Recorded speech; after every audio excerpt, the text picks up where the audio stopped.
எந்த ஊர்ல இருந்து வந்திருக்கீங்க? அகிலா, ஆஸ்திரேலியால இருந்து இருக்கேன். ஆஸ்திரேலியால இருந்து வந்திருக்கீங்களா? ஜனநாயகன் படம் பாக்குறதுக்காக வந்தீங்களா? அதுக்காக தான் வந்தது, மெயினா வந்தது. ஓகே. சோ படம் இன்னைக்கு ரிலீஸ் ஆக வேண்டிய நாள், பட் ஆகல. பயங்கர எக்ஸ்பெக்டேஷனோட வந்திருப்பீங்க, எப்படி இருக்கு? ரொம்ப கஷ்டமா இருக்கு, ஒன்றும் சொல்ல முடியாது. ஸோ அதனால இங்கே வந்து இங்கே நாங்கள் இருக்க வேண்டியது. ஸோ இனி அவங்க எப்போ அனௌன்ஸ் பண்ணுவாங்கன்னு தெரியாது இல்லையா?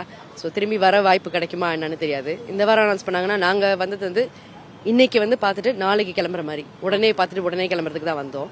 ஸோ அப்படி ஒரு சூழ்நிலையில நாங்கள் லீவ்லாம் எடுத்தனால இந்த வாரத்தில் ரிலீஸ் பண்ணாங்கன்னா கண்டிப்பாக அதை பார்க்க முடியாது.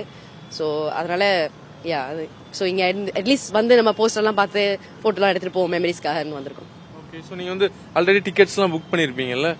ஸோ இப்போ ஒருவேளை படம் வந்து நாளைக்கு ரிலீஸ் ஆனா நீங்க பார்த்துட்டு போவீங்க, இல்லாட்டி மேபி இன்னும் ஒரு வாரம் இருக்கக்கூடிய சூழல் இருக்குமா, இல்லாட்டி உடனடியாக கிளம்ப வேண்டிய சூழலாம்? அதுதான் ரொம்ப கஷ்டம். ஏன்னா நாங்கள் வந்து போய் ஆடியோ லஞ்சும் பார்த்துட்டு வந்துட்டோம். நாங்கள் ஒரு பெரிய தளபதி ட்ரிப் போட்டிருக்கோம். ஏன்னா இது அவரோட ஃபைனல்ங்கிறனால நாங்கள் போய் அங்கே ஃப்ரெண்ட்ஸ் ஒரு குரூப்பாக போயிருக்கோம். ஸோ அங்கே மலேசியாவில் போய் அங்கே ஆடியோ லான்ச் பார்த்துட்டு அதுக்கப்புறம் இங்கே வரதுக்காக பிளான் பண்ணோம். ஸோ எங்களோட லீவ் வந்து அதுக்கு மேலே எக்ஸ்டெண்ட் பண்ணுறது கொஞ்சம் கஷ்டம் தான். ஓகே. ஸோ அவருடைய கடைசி படம், ஏகப்பட்ட பிரச்சனைகள் அவருக்கு வருது, சமாளிக்க முடியாம திணறாங்க நிறைய பேர். அவர் அப்படின்னு நம்ம சொல்ல முடியாது. ஸோ இதெல்லாம் எப்படி இருக்கு? இது அவரை எங்க கொண்டு போய் நிறுத்தம் நம்புறீங்க? தெரியல. ஆனா எனக்கு பார்த்த வரைக்கும் அவருக்கு அகெயின்ஸ்டா இருந்தவங்க கூட இந்த சூழ்நிலையை பார்த்து ரொம்ப பரிதாபப்படுறாங்க. ஸோ அது அவருக்கு நல்லதா தான் அமையும்.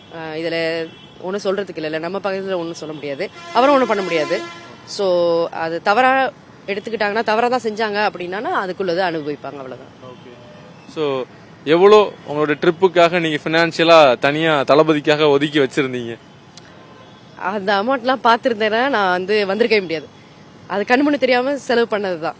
ஸோ அது வந்து நம்மளுடைய அந்த ஃபன்னுக்குன்னு ஒரு அலோகேஷன் வச்சிருப்போம்ல, அந்த ஃபண்ட் செலவு வச்சுதான் எல்லாத்தையும் பண்ணது. சரி, ஒரு தோராயமா சொல்லுங்களேன் எவ்வளவு?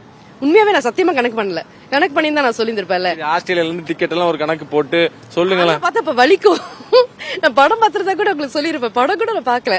பட் யோசிச்சு பாத்துக்கங்க, நீங்களே கணக்கு பண்ணிக்க வேண்டியதான். ஆஸ்திரேலியால இருந்து ஃபர்ஸ்ட் வந்து மலேசியா போகணும், அங்க இருந்துட்டு அதுக்கப்புறம் வந்து எங்களோட ஹோம்லேண்ட் வந்து சிங்கப்பூர். ஸோ சிங்கப்பூர் போயிட்டு அங்க போய் இன்னும் 2-3 ஃப்ரெண்ட்ஸை பிக்கப் பண்ணிட்டு இங்க வந்திருக்கோம். ஸோ வந்து இப்ப ஒரு வாரம் இங்க நம்ம ஸ்பெண்ட் பண்ணிட்டு அதுக்கப்புறம் வந்து படம் பார்த்தோன்னா இன்னைக்கு நைட்டே நாங்க கிளம்ப வேண்டியது. இன்னைக்கு நைட்டு கிளம்புனா ரொம்ப கஷ்டமா இருக்கும். அதனால எல்லாரும் ஒன்னா சேர்ந்து அழுதுட்டு நாளைக்கு காலையிலேயே போயிடலாம் அப்படின்னு பிளான் பண்ணியிருந்தோம். எங்களுக்கு அது கூட வாய்ப்பு கிடைக்கல அப்படிங்கிறது ரொம்ப சோகமா இருக்கு.